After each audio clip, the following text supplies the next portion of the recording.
Hello, dear. You're early. Hello, darling. Hard day? Well...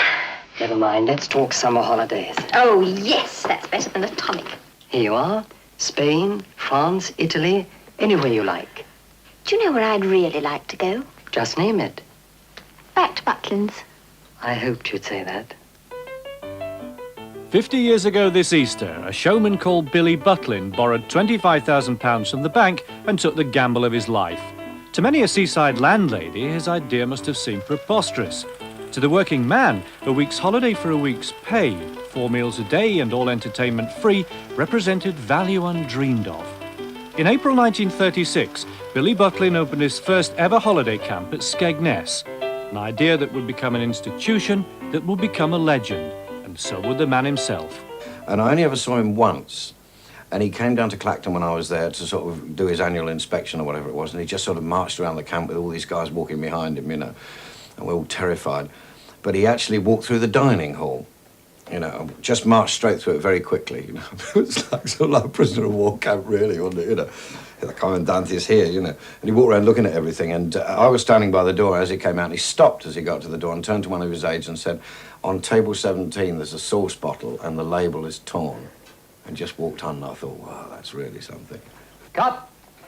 Right, everybody, that's it. Got a word for the Daily Globe, Tony? Oh, hello, Peter, of course. Another success in the can, Tony? What plans now? Holiday plans. Bermuda? Tahiti? No, it's back to Butlins for me. Butlins? That really is news. He really was a stickler for detail, and he was quite ruthless, sometimes in the earlier years anyway, when the business was being built up, on his treatment of people. I mean, if they made a mistake or did things wrong or something like that, I mean, you know, he was quite ruthless. Did you ever see him fire anybody? Oh, yes. I saw him fire a lot of people. Sometimes fairly, in my view, sometimes unfairly. But on the other hand, he was very paternalistic. I know that the two things don't quite seem to go together, but in many respects, he was very kind and considerate. Here's your tea, Miss Sales. Oh, thank you. Gosh, isn't this exciting? I do envy you your job. Serving tea? But at 20,000 feet. Yes, I must admit, I do love it. And I suppose for holidays you can stop off anywhere you like in the world. Well, I could, but I don't. I always go to Butlins. Instead of Honolulu? And I called the tombola, which was bingo in those days, which is how I supplemented my income. I used to cheat. I embezzled. I worked out a system that I could get £60 a week cash to help the money along. And I did this for an entire season. And in those days, Bill Butlin used to come at the end of the season and have a drink with the Redcoats. And he said to me, you've done a very good season for us this year. Will you be coming back next year? I said, well, the wages are not very good, Mr. Butlin. And he said to me, well, I'll tell you what, you tell me how you've been robbing me of £60 a week in the bingo and I'll double your wages. And he knew it was going on, really. It was in February 1921 that an ex-Canadian serviceman stepped off a cattle boat at Liverpool with £5 in his pocket, hitchhiked to Bristol, and inherited a family tradition. Billy Butlin became a travelling showman. He was a natural who made his own breaks, and the biggest was to secure exclusive rights to importing Dodgem cars into Britain. Before he was 30, he opened his first permanent amusement park at Skegness. When he opened his first holiday camp, he was 37. He was a genius who was never properly educated. He couldn't spell. And when he wrote very badly indeed. Did you like him? Did I like him? I thought he was the most wonderful man I'd ever met. Because the thing is that he always, he could think what the people wanted. He knew what people wanted. And he had his own ideas of checking up to find out if that was right. 1,000 people would be catered for at the first camp, all of them paying cash. Nobody quite knew what to expect of Butlins, and in the event, Alan Wildman, a local tailor, remembers opening day as a sight he could scarcely believe. I say crowd, I mean crowds, queuing up at card tables with green baize tops. The flimsy ones that you fold up and put down. And these fellows were behind the tables, on, again, the rickety sort of chairs, another fellow standing at the side of him, these people paying in notes, part notes, which were growing into heaps on the table, and literally heaps. And after about 5 minutes of watching them, a man would come along from anywhere, nobody seemed to know who he was, and collect these huge, great lumps of notes and cart them off. The campers had paid for a good time, and they were going to have one, despite the fact that some chalets were still being built around them. And what seemed at first sight to be total disaster was put right with a magician's flair. We met a couple of girls from Sheffield, they were nurses, and I always remember this because it was about 1:30 on the Saturday, we'd had our lunch, and we come across these two young ladies, myself and my friend, and they were a little bit upset, we could tell that, so being gentlemen, we went asking what was the matter, and they said, well, we've been allocated a certain chalet, I can't remember its number, but look at it, it's over there. And of course, there it was, yes, it was over there. A back wall, 2 side walls, no roof and no doors. So, what are we going to do? They said it'd be ready for 5 o'clock or 1:30. I says, well, it will be. But I says, tell you what, if it isn't, you can have ours and we'll go complain and they'll find us somewhere. We'll doss down in the ballroom or something. Anyway, strange to relate, we came back, myself and my mate, we left these girls, we came back at just gone 5, and there was the chalet, and there was the 2 girls, and we're just moving in. The roof was on, the electrics were in, the curtains were up, door was on, they moved in. By 5:30 they were in, and there were 7 others likewise down the road. When Bill Butlin built this place back in the 30s, he gave the camp its own sewage farm. This field is where it used to be, and this concrete pillbox-looking thing was the original septic tank. It's not used now, of course, there's a much more modern one miles away. The thing was, though, he didn't want the campers to know about it, and he certainly didn't want them coming down here and looking at it. So he put up a big sign on that gate over there saying, beware of the dog. Until shortly afterwards, a camper approached the great man and said, excuse me, Mr. Butlin, you know that dog of yours? He said, yes. He said, it doesn't half smell. Skegness was developed and its capacity doubled. Butlins at Clacton became camp number 2 a couple of years later.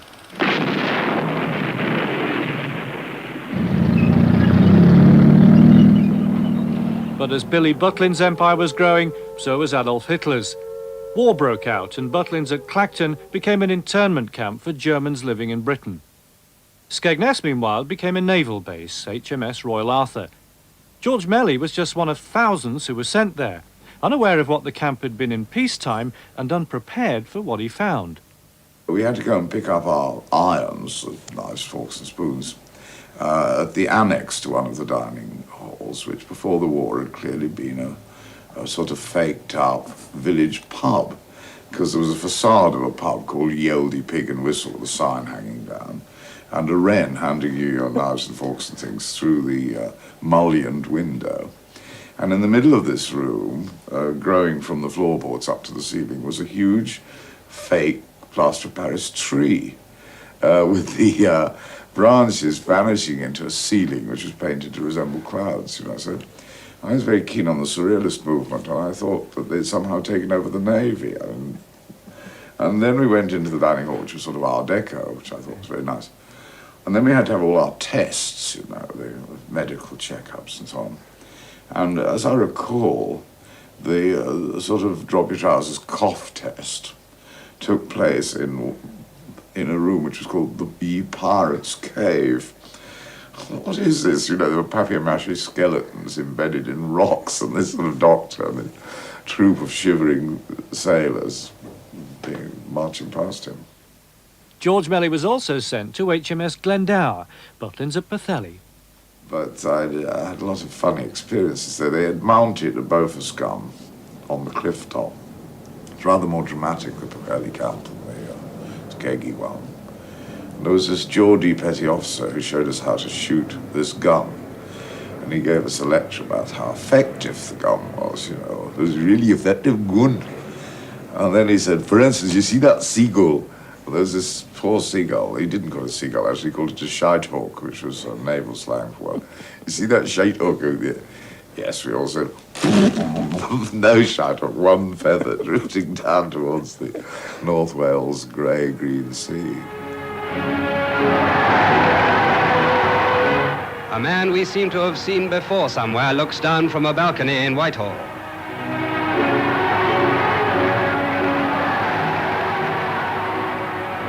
The war ended and Billy Butlin got his camps back. And Britain, meanwhile, was ready for a holiday. All the chaps had come back from the war and they came to Butlins. Food was scarce, but they got plenty of food at Butlins, you know, a certain type of food, but they enjoyed it. Nobody had any money to spend, so they didn't have any holiday clothes. They wore old suits and they wore summer dresses, but that didn't matter. And there was no thought of going abroad in those days, because all the men had already been abroad. They'd been fighting in Italy and France and Germany, and they were glad to get back alive, so nobody wanted to go abroad. And they had a super time. People joined in things and thoroughly enjoyed themselves. And women, the women in the family, for the first time in their lives probably, didn't have to make the beds, didn't have to do any cooking, didn't have to do any washing up. And everybody was glad because we were facing a brave new world after the war. And everybody was optimistic. We were entering this wonderful era. So everybody was enthusiastic. And enjoy this son, unfortunately. 2 days after, the skin on my back was like a load of loose stripe. And I couldn't sleep for 2 nights. You remember that, yes, because you caught something similar, yeah, didn't you? well, we had it on our knees and our legs. It was really hot. Went as a Dutch girl, and my friend went as Cinderella. And we danced together till up come 2 cowboys. And, of course, separated us, and we danced with these cowboys all night. And I was jealous about that. Hey, and we thought, oh, you know, fancy getting 2 men and we married. But however, they had to put in an appearance, and of course the cowboys had to disappear. And so they did. I suppose so. But we were young then, you know, it was enjoyable. They had this terrific thunderstorm one night. And, I mean, the camp was flooded, literally, to about 3 feet deep. And, I mean, all the drains, nothing was happening and all this sort of stuff. And we all woke up about 3 o'clock in the morning. We were, get out there, you know, we've got to rescue the South Seas Coffee Bar, this magnificent place. So we go walking up to the South Seas Coffee Bar, and it's up to about here, you know, the water on us, you know. And my pal's there walking by the side of me, Eddie, and suddenly I look round and he just disappeared, you know. We went down a drain, you know. We saw him about a quarter of an hour later. But we got to the South Seas Coffee Bar, and every camper that was on that camp, about 2,000 campers, were there. And they were emptying the water out, they were cleaning the tables and everything. And one old boy said to me, he said, marvellous, isn't it? He said, it's just like the war. Good evening, ladies and gentlemen. Said good evening, ladies and gentlemen. Thank you. Well, welcome to Butlins. We're spinning the wheel every night for a bottle of wine. A lot of people had cause to be grateful to Billy Butlin, not just campers, nor indeed the charities for whom he helped raise millions, but successive generations of men and women who wore a blazer more readily identifiable than the England cricket team, the Butlin Redcoats. Table 68. Where are you? Come on, don't be shy now. You've just won yourself a bottle of Norton Shandon, 1957. Better known as Dandelion Burdock. And it gave me fantastic experience, because it gave me a bottle that actors never get, or entertainers, because you really had to wade into those campers and entertain them and never stop talking and never stop smiling. We used to walk around the camp, you know, smiling at everybody and all this sort of stuff. And there were old campers who'd been there sort of like since started, you know, and thousands of badges down here and all that. And they were the ones you used to look out for. And if you didn't say good morning to them, they'd report you to the sort of like the governor on the camp and that sort of thing. This redcoat did not say good morning and did not smile and all that. But, I mean, you got to such a stage with the smiling bit that the end of that season, I mean, you smiled at everybody, you see. It was, like, automatic. And I remember Eddie and I walking up Oxford Street. We'd been finished at Butlins for about a week. We'd been there nearly 6 months, you know. Walking up Oxford Street and smiling at everybody. We couldn't stop smiling. We thought we were still in the camp, you see. And I mean, people are turning around in London. We don't smile at people in London, do you know? What are these two up to, you know? God. Apart from refereeing the boxing and the wrestling, we did about 9 shows a week. You never had to take on campers, did you, as a wrestler or a boxer yourself? Yes, I did. What happened, me being a little man, I mean, these great, vast men used to come to and well, this man's going to teach us to take care of themselves. And we used to work from a boxing ring with a heavy mat on. And I had some hairy times with them, and I thought, well, this won't do. So I broke one's shoulder one day. I thought I'd got to put it... And Bill Butlin said there's no more jiu-jitsu on the camp. But I purposely broke the man's shoulder to put a stop to it before I got hurt. I hope he's going to watch this. He'll be after me, won't he? So what were the redcoat duties you had to do? Well, that was everything, you know, dancing with the ugly birds and, you know, taking the kids to the fair and all this sort of stuff and marking out football pitches and all the usual gags. Are you fond of music? Yes, right, move that piano and all that sort of stuff. You know, so the redcoat duties were actually good fun, though. I thoroughly enjoyed it. There was a vast bar, I think it was called Trader Vic's or somewhere or the other, where I would give an exhibition each week. And there was a sleeper hold, which is called the Laughing Death, where I could put two hands onto you and just talk to you and smile and tell you a joke, and you would go into a comatose state that is near death, as is, and then bring you back. It's called recovery by shock. And I said to the camp attendant, I want to do this within it. He said, well, not with a camper, you won't. So he said, but Wilf Curtis, who's the vicar, he said, would you? And Wilf said, yes, I'll do it. And I used to send him to heaven once a week. I'd put him down and he would quietly die, and I'd bring him back. We all wanted to... most of the redcoats wanted to be sort of performers of some sort or another. And, but we had some redcoats who really weren't redcoats at all, you see. Because when the campers used to arrive on a Saturday at the reception and all this sort of thing, there'd be these stunning bird redcoats all sort of helping them with their keys and showing them the place and all this sort of stuff. And the blokes used to love this, didn't they? The young campers were, oh, God, blimey, look at that one and all this sort of stuff. And actually, they were the dancers from the redcoat, from the review company there, you know. And all they ever did in the way of redcoat duties was welcome all the campers on a Saturday. And these poor geezers had arrived to see this fantastic-looking bird, you know. They'd spend the rest of the week looking to find her again, and they never did. How to eat spaghetti gracefully.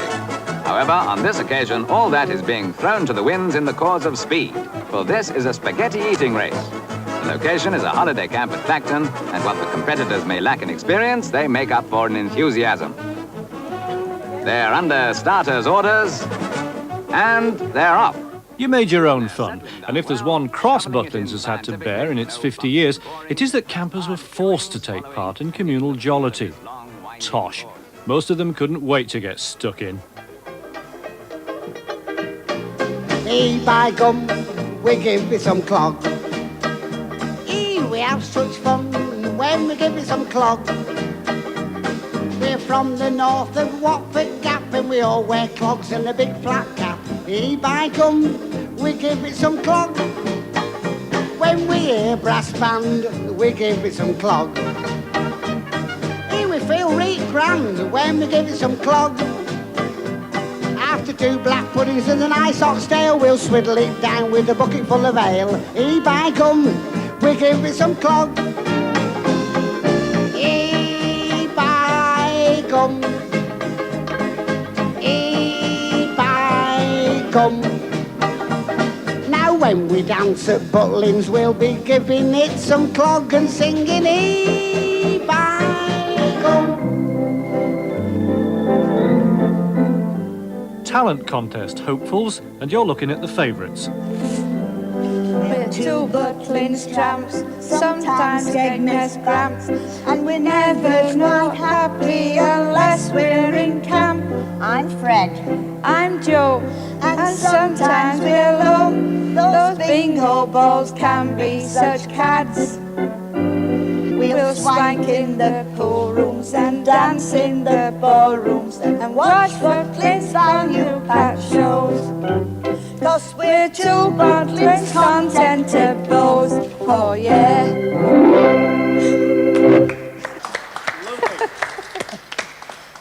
Margaret Wilson, Mary Merrill. Have I got that right? Yes. And which of you wrote that song? Me. And that's for this year's talent contest? Yes. So how often have you rehearsed it? This is the 3rd day, actually. The 3rd day solid rehearsal. Tell me about the gear, by the way. Did you make that yourself? Yes. Yes. Now, how long have you been going for these talent contests? It's about 7 to 8 years, actually. And how have you been doing in them? Been winning. We've won every year. You've won all of them? All of them. Oh, and they still let you come back? Yeah. Yeah? Well, actually, they usually say, you still. I think they think we're 2 crazy housewives, you see. We let us hair down. Margaret and Mary did win, and don't bet against them this year either. It is, of course, just a bit of fun, to be taken sometimes very seriously indeed. Roy Hudd. We had a pram race, you see, and they used to have York House, Gloucester House, and all these different things. And I mean, the rivalry was fantastic. It was like being at school, you know. I mean, everyone used to be for their houses. And I had an old girl in this pram, and I'm pushing her along. She was over 80, this old girl, you know. And I'm pushing her along. She's saying, "Come on, love, come on, get to the front. We've got your win for York House," and all this, you know. So I go galloping along. We hit something in the road, a stone or something, and she came out of this thing and hit her head on the floor, on the concrete. And I thought, oh, blimey, you know, what have I done, you know? And she was absolutely unconscious, you know. And she sort of just started to come round like that. And I said, "Are you all right, love?" She said, "Did we win?" My friend Phyllis, she was a real good mouth organ player. She says, "Oh, we'll go in for this." I said, "Oh, I can't play a mouth organ." "Oh," she said, "I'll show you, I'll teach you how to play." Well, we'd to go on the stage and play in front of all the audiences, you know, and she just learnt me to play one tune.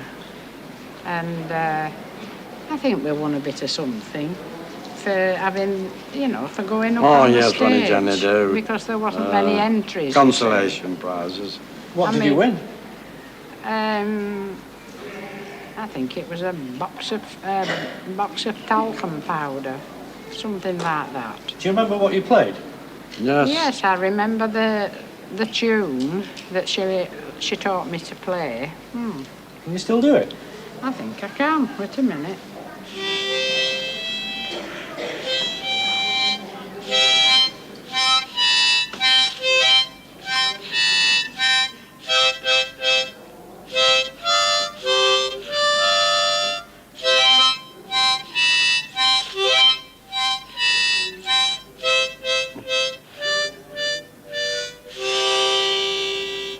Well done. Well done.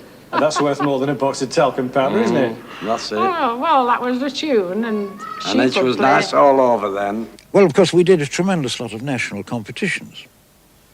And I remember Bill Butlin came back from America one day, and he said to me, "Basil, they've got a wonderful idea in America." He said, "Because Marlene Dietrich has been nominated as the most glamorous grandmother in America."